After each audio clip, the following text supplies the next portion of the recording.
Sa larangan ng basketball, matagal ng tila hamon para sa mga Pinoy ang stereotype na di pang basketball ang height ng Pinoy. Ngunit sa pinakahuling window ng FIBA Asia Cup qualifiers, tuluyang binasag ng Gilas Pilipinas sa pangunguna ni Kai Sotto ang matagal ng paniniwalang ito. Sa kanilang tagumpay laban sa mga powerhouse teams tulad ng New Zealand and Hong Kong, ipinakita ng Gilas na ang kanilang taas, lakas at talento ay pang-international na. Sa kabuuan, ang Gilas ngayon ang pinakamataas na team sa kasaysayan nito. Isang katotohanang nagbigay ng bago at mas maliwanag na pananaw sa Philippine basketball.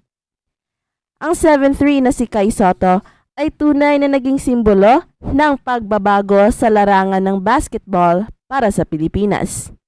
Hindi na lamang tayo kilala bilang isang bansang mahusay sa guard play. Sa pamamagitan ni Kai, pinatunayan natin na kaya rin nating makipagsabayan sa larangan ng inside game.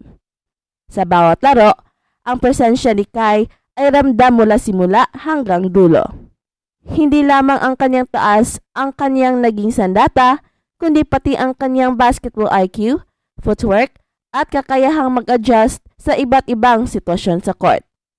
Sa harap ng malalakas na kalaban tulad ng New Zealand, naging malinaw na ang Pilipinas ay hindi na maaaring balewalain pagdating sa post presence. Ang shot blocking prowess ni Kai Sotto ang isa sa kanyang pinakamalaking contribution sa depensa. At bawat tangkang tira sa loob ng paint ay nagiging hamon para sa kalaban dahil sa taas, haba ng braso at timing ni Kai. Sa laban kontra New Zealand, maraming beses niyang napigilan ang mga Tall Blacks mula sa paggawa ng malalaking puntos sa ilalim. Bukod dito, ang kanyang presensya sa paint ay nagbigay ng kumpiyansa sa kanyang teammates na maging mas agresibo sa depensa. Alam nilang merong last line of defense na tulad niya.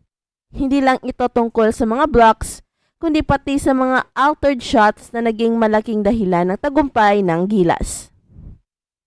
Pagdating naman sa opensa, si Kai Sotto ay hindi rin nagpahuli.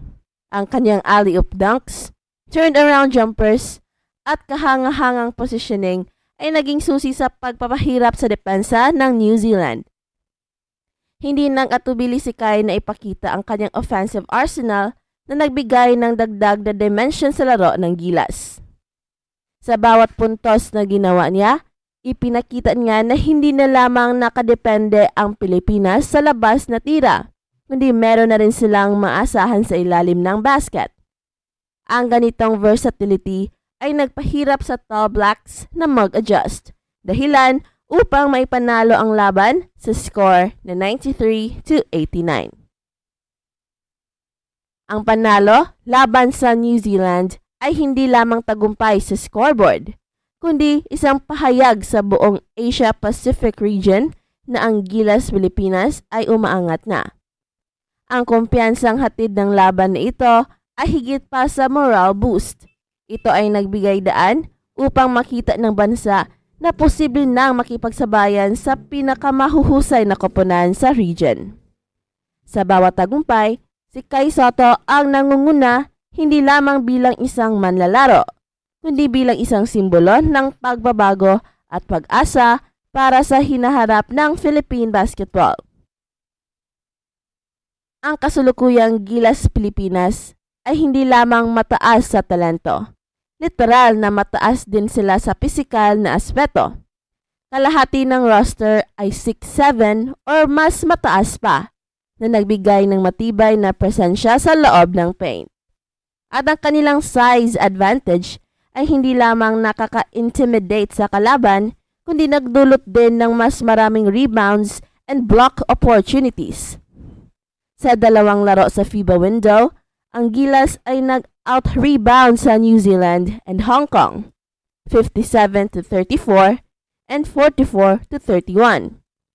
At nanguna rin sa block shot sa buong tournament na may average na 5.3 per game. Ang ganitong uri ng dominance sa paint ay bihirang makita mula sa isang koponang Pilipino, ngunit ngayon ay isang realidad na. Matagal nang tinuturing na sagabal ang height ng mga Pilipino sa basketball. Ngunit ang kasalukuyang tagumpay ng Gilas Pilipinas ay nagbigay ng malinaw na sagot sa isyong ito. Ang pagkakaroon ng mga matataas na manlalaro tulad ni Kai Soto at 7'3", AJ Edu 6'10", and Carl Tamayo 6'7" ay nagbukas ng bagong yugto para sa Philippine basketball. Ang kanilang tangkad ay hindi lamang pisikal na bentahe, kundi ito rin ang susi sa pagbabago ng dynamics ng laro ng koponan. Nagpakita ang Gilas ng lakas sa rebounding and shot blocking, dalawang aspeto ng laro na dating naging kahinaan ng Pilipinas. Ang presensya ng mga manlalaro tulad ni Scottie Thompson, kahit siya ang pinakamaliit sa 6'1", ay nagpapatunay na ang kombinasyon ng hustle, positioning, and basketball IQ ay maaaring magtagumpay laban sa mas matatangkad na kalaban. Hindi lamang pisikal na aspeto ang pinagtibay ng Gilas, kundi pati ang kanilang pagiging team-oriented. Ang dominasyon nila sa rebounds and shot blocking ay refleksyon ng kanilang kolektibong pagsisikap at tamang sistema. Ayon sa mga tala, ang Pilipinas ay nangunguna sa Asia-Pacific region sa rebounding and blocks. Indikasyon na hindi na nila kailangang maghabol sa larangan ng height and inside presence. Ang ganitong performance ay nagpapatunay na hindi nahadlang ang tangkad sa pagtupad ng pangarap ng bansa na maging isang basketball powerhouse. Sa halip, ang Gilas Pilipinas ay nagiging modelo kung paano ang tamang kombinasyon ng talento, sistema, at dedikasyon ay maaaring magdala ng tagumpay sa international na entablado.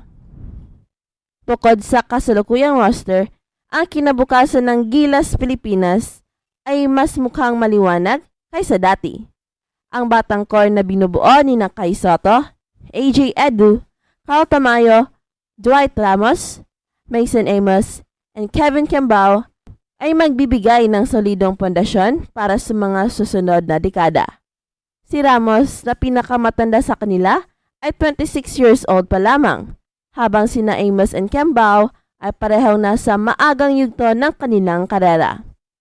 Dagdag pa rito, may mga bagong talento na nagpapakita ng interest sa paglalaro para sa national team, tulad ni na Quentin Melora Brown and RJ Abarientos, na parehong maasahan sa hinaharap.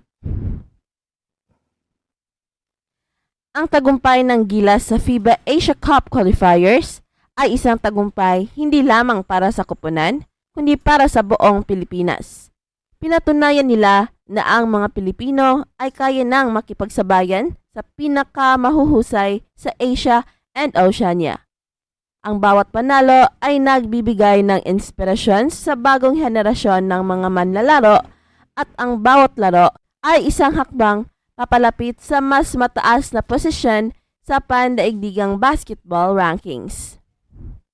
Ang kasalukuyang era ng Gilas Pilipinas sa pangunguna ni Kai Soto ay nagbigay ng panibagong mukha sa basketball sa bansa. Ang pinakamataas na Gilas team sa kasaysayan ay hindi lamang based sa height, kundi pati na rin sa talento, teamwork, at puso. Ang stereotype na di pang basketball ang height ng Pinoy ay tuluyan nang nawala. At ngayon, ang Gilas ay isa sa mga koponang dapat bantayan sa Asia-Pacific region. Sa tuloy-tuloy na pag-unlad ng team, malapit nang makita ang araw na muling maghahari ang Pilipinas sa international basketball stage.